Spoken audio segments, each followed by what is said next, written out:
Siempre habla con la razón y la experiencia que lo caracteriza. Presentamos Nicolás Lucar en Exitosa.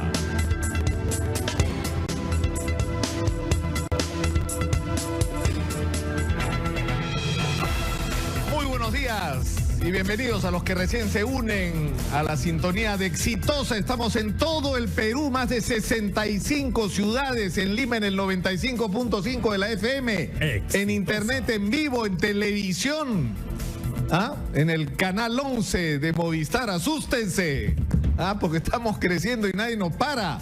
Hoy día es cumpleaños de nuestra productora Gisela Magariño. Felices, ¿cuántos años cumple Gisela? 25 ya. Finalmente cumple 25. Y es cumpleaños también del fundador de esta corporación, don Higinio Capuñay, que me dice, no hable de mi cumpleaños. Ya todo el mundo sabe que es tu cumpleaños, Higinio. Que tiene una historia que alguna vez me gustaría contar, sinceramente. Solo les puedo decir que este hombre a los 8 años ya trabajaba. Que viene de abajo, es un emprendedor ejemplar y por eso tenemos esto, tenemos este espacio extraordinario, ¿no? Abierto a peruanos que como él han tenido que luchar por tener lo que tienen. Y ese es el gran mérito de don Higinio Capuñay. Desde acá un abrazo, Higinio. Y no voy a decir más porque no le gusta que hablen de eso. Es una historia de novela de su vida. Pero en fin, vamos a entrarle con todo. Primero, ¿qué vamos a preguntar hoy día en las redes sociales? ¿Qué piensan del indulto? Si les parece bien la marcha. Es decir, hay una encuesta que dice el 54, 56% está a favor, pero hay gente que está en contra activamente y que hoy día va a salir a manifestar. Es altamente probable que la Corte Interamericana de Derechos Humanos emita una resolución en contra del indulto. O sea, se viene pues un desmadre con este tema, que lamentablemente, en vez de ser un paso en la reconciliación de los peruanos, por la forma en que se ha manejado particularmente, lo que ha generado es más controversia que puntos de encuentro. Pero hablando de controversias y de desencuentros, está con nosotros don Abel Salinas, ministro de Salud, uno de los Avengers del APRA. Porque ayer, ¿cómo se me pasó? Jorge del Castillo es el Kenji del Partido Aprista Peruano. Bienvenido, Abel. Muchas gracias, Nicolás, un placer. Y bueno, mi saludo al señor Capuñay. Y ya entiendo que no le gusta que los mencionen, pero seguramente son personajes que vale la pena que el Perú los tenga como ejemplos. Nosotros, los Salinas, mi abuelo cultivaba la tierra, mi abuelo tenía las uñas negras. Un buen día decidió dejar el campo, estudiar contabilidad por correspondencia. No había el internet, el tema virtual. Cuando había en esa época escuelas americanas. Era una escuela americana, una universidad. Claro, que no era por internet, era por correo. Era por correo, claro, no por correspondencia, así se llamaba. Y se hizo contador. Y además envió a la universidad casi simultáneamente a mi padre, a la escuela de ingeniería, a hacerlo ingeniero, y a mi tío Saúl a hacerlo médico en Buenos Aires, Argentina. A La Plata. Él estuvo en Buenos Aires. En Buenos Aires, ya. Ahora vive en Nueva York, ya jubilado. Pero el abuelo Pedro Damián Salinas, yo lo digo y se lo digo siempre a mis hijos, cambió la historia de los Salinas. A nosotros, a mis hermanos, a mí, obviamente nos tocó más fácil, ya unos peldaños avanzados por mi padre. De manera tal de que yo reconozco y creo que es muy sentido, Nicolás, lo que has tratado de contar acerca del señor Capuñay, porque me identifico con ese tipo de historias. Ahora hablemos de política. A ver, primero, ayer estuvo Jorge del Castillo y me dice acá, yo no tengo nada que ver, a mí no me metan, que por qué Abel Salinas, pregúntenle a él, y está celebrando en el almuerzo. Claro que sí. Porque ustedes han celebrado esto, ¿no es cierto?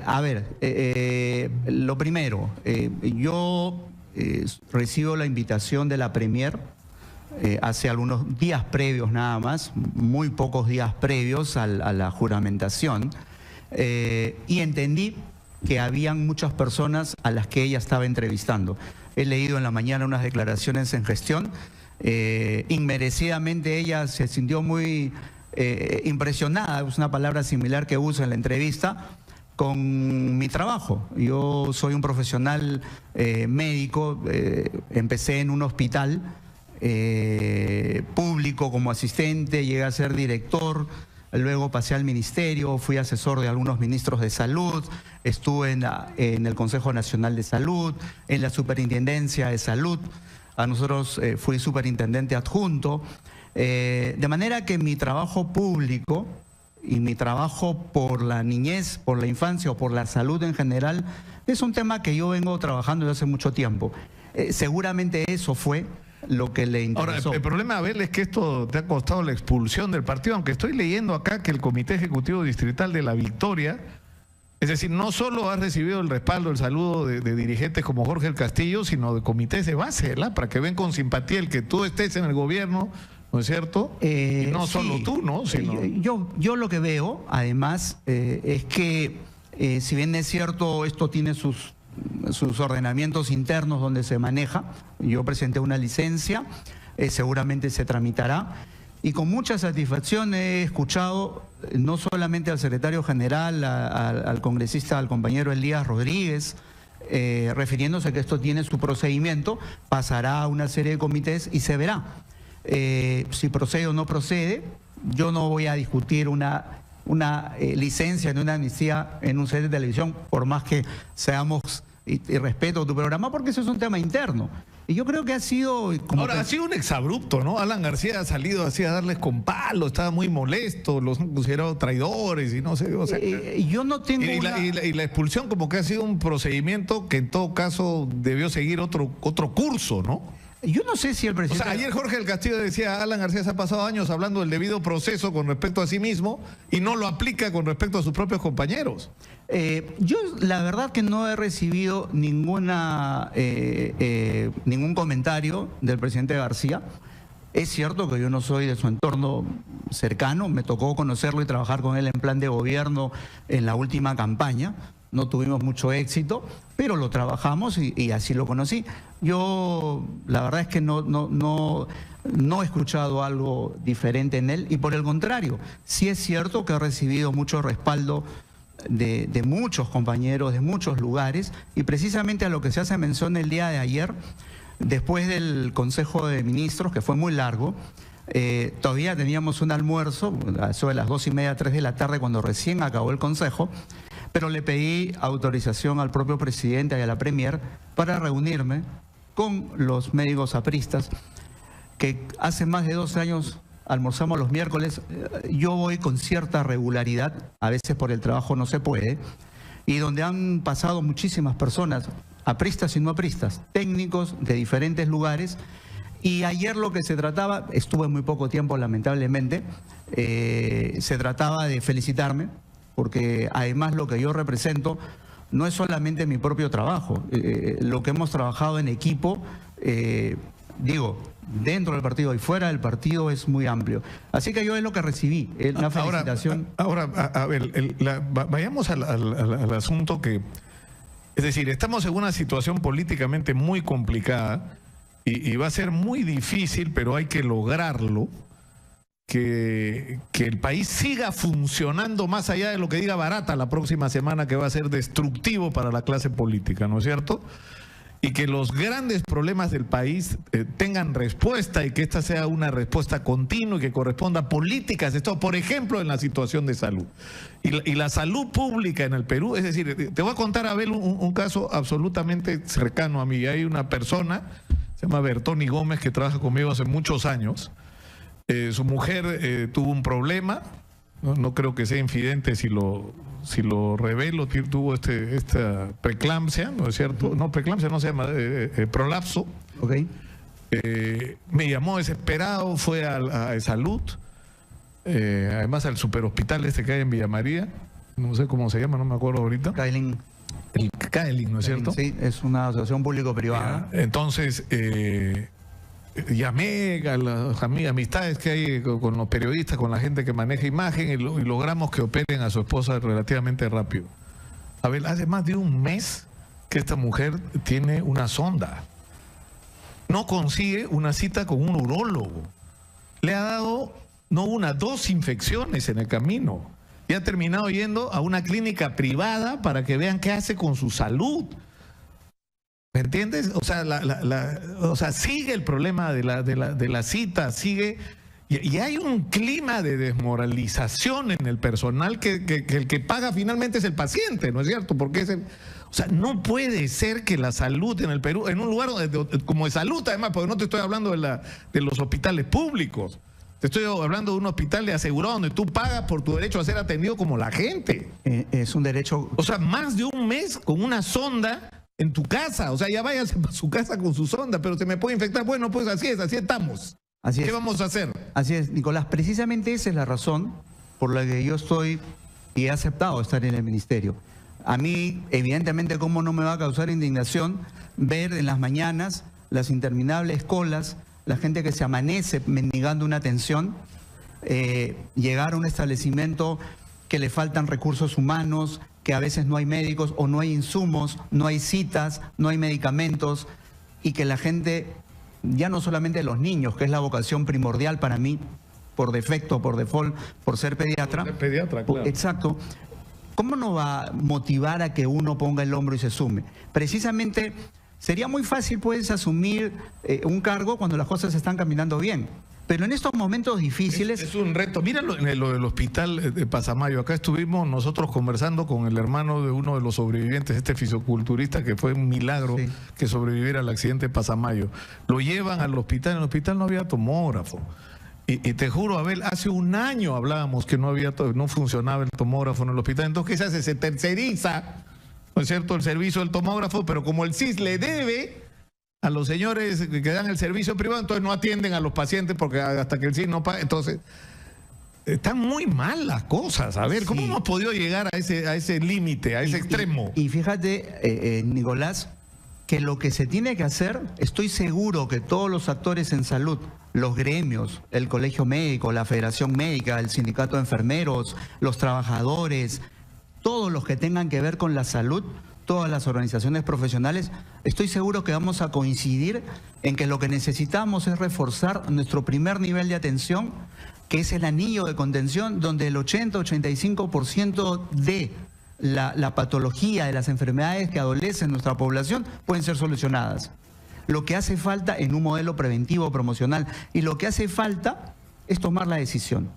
Pero para tomar la decisión, y aprovecho estos micrófonos y este espacio, Nicolás, para hacer un llamado a todos ellos, porque lo que necesitamos en salud no es más conocimientos. Yo no vengo con la solución bajo la mano, yo no vengo no soy un clarividente, lo que puedo decir es que necesitamos un pacto en salud. Tenemos que ponernos de acuerdo. Pero eso tendría que ser el primer paso, y no se le puede atribuir la responsabilidad. Yo puedo dar fe a lo largo de todos estos años en que estoy sentado frente a un micro, de que acá se ha pretendido hacer una reforma, una transformación del sector salud, no solo sin los médicos, enfermeras, trabajadores, sino incluso en contra de ellos. Así es. O sea, es como pretender reformar la educación peruana contra los maestros. O sea, eso no lo puedes hacer, son ellos los que te van a transformar la salud. Definitivamente, por eso no quiero caer en la pretensión de decir que nosotros vamos a hacer la reforma de salud. No, nosotros vamos a hacer y tomar acciones en conjunto, con la participación de todos.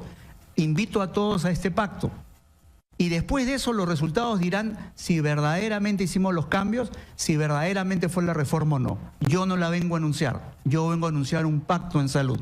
Vengo a anunciar lo que todos ya sabemos que tenemos que hacer y que tenemos que poner el hombro para hacerlo. Porque quienes sufren son los que tienen precisamente menos recursos, los más necesitados, los más desposeídos. Ellos son los que sufren más esta inequidad, esta injusticia. Claro, porque, por ejemplo, este tema de priorizar el primer nivel de atención para que no te ocurra que una persona que tiene una diarrea está en la cola en la emergencia de un hospital, un señor tiene un balazo en la cabeza.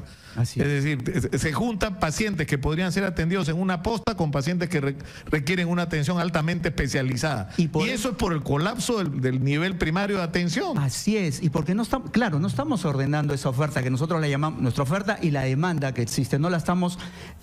cualquier hospital, tenemos el ejemplo del hospital más grande que tiene el Perú, que es de la Seguridad Social, no pertenece a mi sector, pero que hizo una emergencia, ¿verdad? El Hospital Rebagliati, que ya colapsó. En pocos meses ya había colapsado porque no se trabajó todo el anillo de contención. Igual nos pasa a nosotros en los hospitales públicos, igual pasa en los hospitales regionales. Fíjate, por ejemplo, en este tema de la reconstrucción en el norte, los establecimientos de salud dañados. Hemos identificado 156 establecimientos. Tenemos ya 1.340.000 soles para atenderlos. Y la indicación que dimos ayer son procesos abreviados, empecemos con los más básicos y donde el daño es leve y que rápidamente puedan estar trabajando. Ahora, a ver, algo que tiene que cambiar también es, porque ha habido mucha discusión sobre el tema de las tercerizaciones, ¿no es cierto? Y las asociaciones público-privadas, y muchas de ellas, sobre todo en lo que tiene que ver en el desarrollo de la infraestructura, han estado atravesadas por la corrupción, por los incumplimientos, etcétera. Entonces, y hay ideas sobre lo que hay que hacer, ¿no es cierto? Es decir, hay que construir un nivel primario de atención extendido por todo el país, por donde cualquier paciente que tenga cualquier problema pueda ir ahí y atenderse e incluso prevenir el empeoramiento, el agravamiento del mal que pudiera tener, ¿no es cierto? Y esa es la medicina bien hecha. Claro, pero el otro tema es que tiene que ocurrir algo que no está ocurriendo. No puede ser pues que los tomógrafos estén malogrados a propósito para generar un negocio con un tercero, ¿no es cierto? Y que los hospitales no tengan las cosas más elementales. Y la discusión no puede seguir siendo, esto es lo que tenemos, es al revés. Esto es lo que necesitamos y a ver cómo lo resuelve la gente del Ministerio de Economía. No a ver qué sencillo te deja para que te resuelvas el problema. Así es, tenemos un nivel que es cierto de falta de transparencia.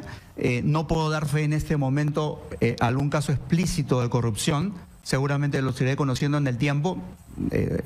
No es bueno adelantar una opinión hasta no tener todo claro, pero evidentemente no encontrarán en mí un respaldo, alguien que esté avalando ese tipo de cosas. Todo lo contrario. Yo les pido a todos trabajar, pero eso sí, en los márgenes correctos, porque a quien perjudicamos es a ese ciudadano de a pie. En consecuencia, sí, hay mucho de esto. Yo creo que esto tiene que cambiar de todas maneras y no hay que tenerle miedo a la participación de los privados si está bien regulado. Si está bien, fíjate que si nosotros tuviéramos costeado, tuviéramos una tarifa real de decirle, mire señor, nosotros pagamos tanto por este estudio, por este tomógrafo o por este estudio, estaría bien. El que lo tenga en ese momento y el paciente lo necesite y yo le pago. Pero cuando existen negociados alrededor, se cae el proceso. Y eso es lamentable que ocurrió y lamentablemente tenemos un déficit de camas, tenemos un déficit de emergencias, de cuidados intensivos, etcétera, en los hospitales y los privados estaban participando. Pero vinieron todos estos negociados y se cayó esto y finalmente dejó de hacerse. Me recuerda a mi productora cumpleañera y me he acordado la campaña por la vacuna contra la varicela, ¿no? Que fue una campaña de Abel Salinas, en determinado momento casi con nombre propio. ¿Qué está pasando? Porque ahora hay que comprar la bendita vacuna, ¿no es cierto? No está en los hospitales. Así es. Como presidente de la Sociedad Peruana en ese momento, encabezamos una lucha que iba a favor de muchos niños, porque siempre hablábamos de varicela como una enfermedad benigna y que no pasa nada. Sin embargo, sí causa muchas complicaciones, sí causa hospitalizaciones, más hospitalizaciones, más casos, más gastos, más costos. Alguien tiene que pagarlos e inclusive hasta la muerte, con algo que se podía prevenir absolutamente. Y por eso es que nosotros hemos insistido desde la Sociedad Peruana de Pediatría la incorporación de la vacuna, porque solo hay en el sector privado. Entonces solamente se beneficiaban los niños cuyos padres podían pagar. 200 soles me están escribiendo acá que te puede costar una vacuna contra la varicela. Yo creo que eso depende del mercado. Puede ser un poco menos, pero el Ministerio de Salud, cuando adopta una vacuna y la pone en el esquema nacional, la compra a través del fondo rotatorio de la Organización Panamericana de la Salud, que se compra no aquí, se compra en Washington en una licitación internacional y la compran a mucho menor precio y la pueden distribuir en diferentes países de la región. Pues, ahora que eso se puede hacer. Te escucho, Abel, en realidad, como tú mismo dices, diagnósticos tenemos de sobra. Soluciones están claras porque están planteadas. O sea, esto del primer nivel de atención, esto de ponerle los recursos donde hay que ponerle, ¿no es cierto? De equipar, de pagarle adecuadamente al personal, ¿no es cierto? De crear otro espíritu de atención y de relación, porque hay cosas que cambiar. O sea, no puede ser que para tú tener que ir a atenderte a un servicio médico te tenga que faltar el trabajo. O sea, tendría que haber una modificación, incluso de extensión de los horarios de atención, para que sea amable para el trabajador, para la persona que... Es absurdo. O trabajo o me atiendo en el médico. No puede ser que sea esa y cuidado, que mucha gente cuando deja de trabajar 1 o 2 días o cuando tiene que vender su herramienta de trabajo, que puede ser muy simple, su carretilla, su mototaxi, etcétera, para poder costear los gastos, pasa a la pobreza coyuntural de inmediato. De manera que eso no puede ocurrir más. Eso tenemos que tenerlo incorporado. Por eso estamos aquí. Más allá de los temas, las marchas, etcétera, que tendrá su espacio. Nosotros estamos por eso. Y este pacto en salud es una forma de reconciliarnos con el pueblo, con el ciudadano. Tú vas a convocar, entiendo, por lo tanto, a una reunión al menor plazo posible a los dirigentes de los gremios médicos, de enfermeras, de obstetras, de trabajadores del sector salud. Ese va a ser un paso inmediato. Y bueno, y a la comunidad, porque hay organizaciones el Foro Salud, o sea, una serie de organizaciones que han estado preocupadas y trabajando, ¿no?, el tema de la salud pública y de la salud en el Perú durante años, ¿no? Es correcto, y por suerte los conozco, por suerte hemos trabajado. Has mencionado el Foro Salud, hemos trabajado en el Acuerdo Nacional, sabemos qué es lo que tenemos que hacer, de manera que tenemos un camino ya transitado. Saliendo de aquí, tengo la presentación ya oficial en el Ministerio. Yo ayer ingresé sin previo aviso, y lo hice subiendo las escaleras y saludando a todos los trabajadores del Ministerio de Salud, uno a uno, como corresponde, porque me sentí que volvía a mi casa, donde trabajé mucho tiempo. Pero terminada esta presentación oficial, iniciamos con todos los demás organizaciones que tienen que contribuir, y los invito, los conmino, es más, a ese gran pacto de salud, a reconciliarnos con el pueblo. Esas imágenes que estamos viendo, ¿qué son? Esa reunión la tuve ahí, por ejemplo. Eso es lo de cuando lo ingresé, de ayer. Exacto. Eso es lo de ayer. Eso es lo de ayer, y en el Salón Verde, que le llamamos, ahí me reencontré con muchas personas que mostraron su interés de colaborar con la gestión. Y luego de eso, inmediatamente tuvimos una reunión para ver el tema de la reconstrucción. Sí, un consejo hasta de un conejo, como dicen. Yo creo, Abel, sinceramente, que hay que cambiar las prioridades. Es decir, que la discusión no puede ser cuánto hay para el sector salud. Exacto. La discusión es cuánto necesita el sector salud para atender de manera adecuada a sus ciudadanos en un país que no ha parado de crecer los últimos 25 años. Te voy a contar. Esto es lo. Ahora, ¿cómo lo resuelven? Para eso están en el Ministerio de Economía, no para decir no hay. ¿No? Nicolás, para dar soluciones imaginativas. Te voy a contar con un ejemplo que es real. En el año 2006, cuando yo ingreso al Ministerio al Ministerio de Salud, en el gabinete de asesores, el primer encargo que recibí del ministro de esa época y al jefe de gabinete de aquella época, también pediatra, nos dijo, era el encargo del presidente, el Perú solamente tenía 5 vacunas en su calendario nacional en el primer año de vida y tenía 65 millones de soles. Y el ministro nos dijo, los he convocado a ustedes, que son pediatras que deben saber de vacunas, porque el presidente quiere que tengamos un esquema como tienen los países vecinos, como tiene Chile, Colombia, México, etcétera. Pero tenemos 65 millones de soles. Bueno, entonces me encargó ese trabajo. Y para no hacértela difícil y que es un ejemplo objetivo, en 2 años ya no teníamos 5 vacunas, sino 14 vacunas, y no teníamos 65 millones de soles, sino 450 millones de soles. Y es cierto, lo primero que me decían el equipo técnico del ministerio, doctor, pero es que con 65 millones no se puede poner nada, por supuesto. Yo le dije, ustedes no se preocupen de eso, ese es mi trabajo. Y a eso me comprometo. Es más, para poder negociar con el MEF, tuve que aprender algo más de economía. Estudié economía en la Pacífico para poder estar en el lenguaje. Y así se logran las cosas. De manera que sí hay ejemplos claros de lo que necesitamos. No es que cuánto tengo para trabajar. No, esto necesito. Y yo creo que en este momento, y lo entendí así del presidente Kuczynski, lo entendí así de la Premier, tenemos que poner el hombro. Por supuesto, pero el mensaje tiene que ser claro. O sea, si tanto miedo le tienen a Antauro Humala y a Goyo Santos, o sea, van a tener algunos que reducir, no dejar de ganar. reducir un poquito sus utilidades para repartir, para que los peruanos tengan salud de calidad, educación de calidad, infraestructura de calidad, para que no tengan que padecer cada día 3 horas y media yendo y volviendo de su casa, de la casa a su chamba. O sea, ese chip es el que hay que cambiar en el Perú. Muchas gracias, ministro. Un placer estar aquí y espero poder venir nuevamente para... Tiene todo el espíritu Nicolás, del Avenger, tiene. para comentarte cómo estamos avanzando, porque acá lo que quiero es decir, demostrar con hechos.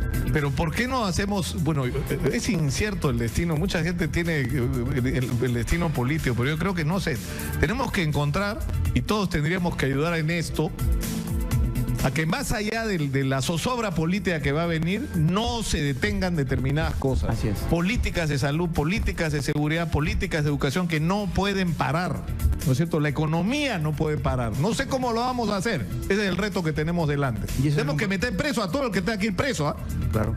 Pero la economía y la vida de los peruanos no puede parar. Y ese es el compromiso que tenemos los nuevos integrantes en el gabinete.